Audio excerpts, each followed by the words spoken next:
Hi students, we are going to clarify our concept of what actually drama is when we mention it in literature. Generally speaking, as a student of history of English literature, we may be expected to focus on the origin and development of drama, but personally, I feel that many students sometimes they skip this very basic and crucial the concept. They do not have a clear concept of what actually drama is, because we have so many other genres of literature including poetry and novel and prose, and it somehow at times become difficult for students to differentiate between them. Of course, there are certain visible differences, but as students of literature, we need to know the basic concept that is always at the back of a certain literary term.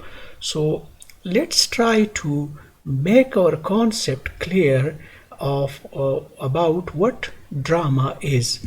So to start with, we say that it is a literary genre, and this is actually realized in performance. Means drama is performance based. It is performed on the stage or in a theater. So this is why that it is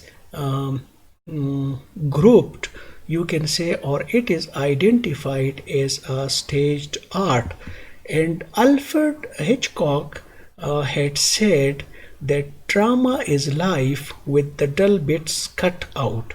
Now, in the beginning, you may not be able to appreciate the meaning or the message that Alfred wants to communicate. But generally, if I'm to explain his concept, what he is trying to say that most of the times when you deal with novel, for example, the writer may be dealing with so many things.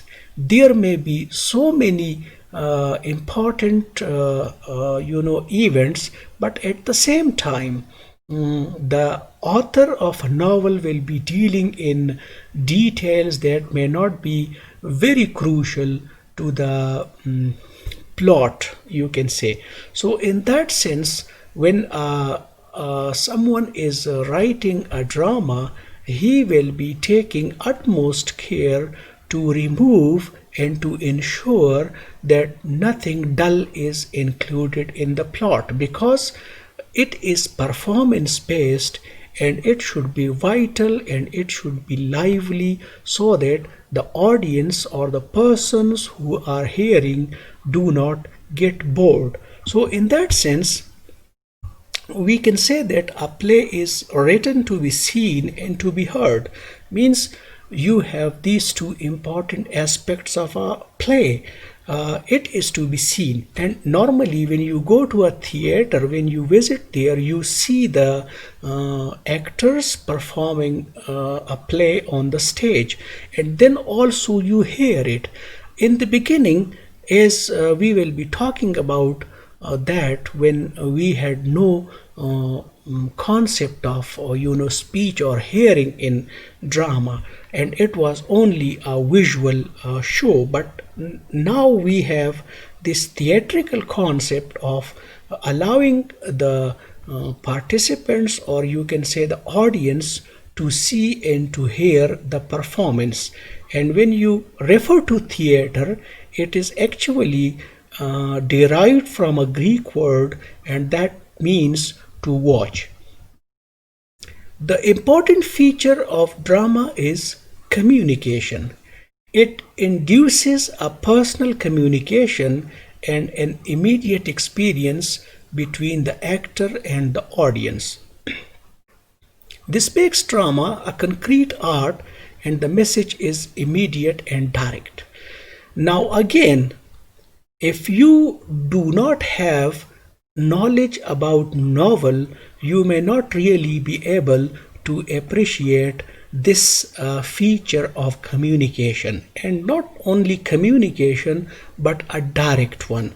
Means if you are sitting in a theater, you are watching the play for yourself and you are in immediate contact with the actor, so your communication is also immediate.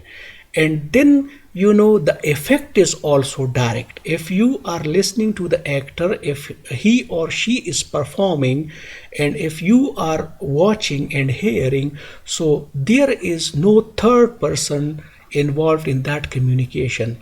In comparison, if you go to read a novel, you will be noticing that the author is always there, and this presence of author and then his absence in drama distinguishes the two from each other. If you come to the representation level or the characters of a drama, you will notice that drama actually describes or deals with the lives and the affairs of few characters, and then the time period is also limited or defined. Now again, understanding this concept in isolation may be a bit difficult. Therefore, I find it more convenient to put novel in place so that you may be able to understand the difference. If you look at novel, you will come across many characters in comparison to drama. Then the time period will be also substantial, and even the message, the events and the happenings in a novel would be more than life. It will be encompassing or covering the social situation, or even the society will be included, or like it will be open to the writer of a novel when he or she is writing one. But in comparison, drama is limited not only in terms of characters but also in terms of events and happenings. And of course, when you talk about the time period, by time period we mean that a novel may extend over an extended period of time, mean it can cover so many years and even a generation. But when you talk about drama, it will be focusing a specific event or set of events, and then there will be the climax and anti-climax.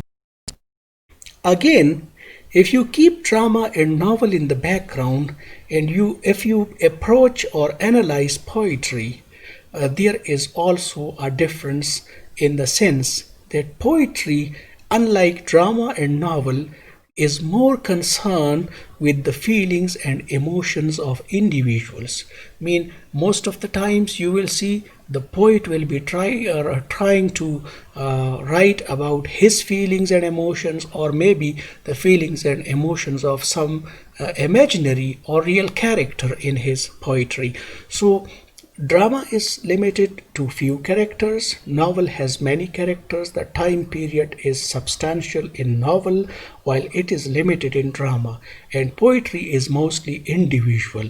So these are few things that we need to keep in mind when we move on to understand drama, its history and development. And this is how we will be approaching our next lecture, in which we will be trying to identify that particular part of human history, the known history where this drama originated, and then we will see its later development in detail. So stay tuned, and if you have any query or question, you are always welcome to ask. Thank you very much.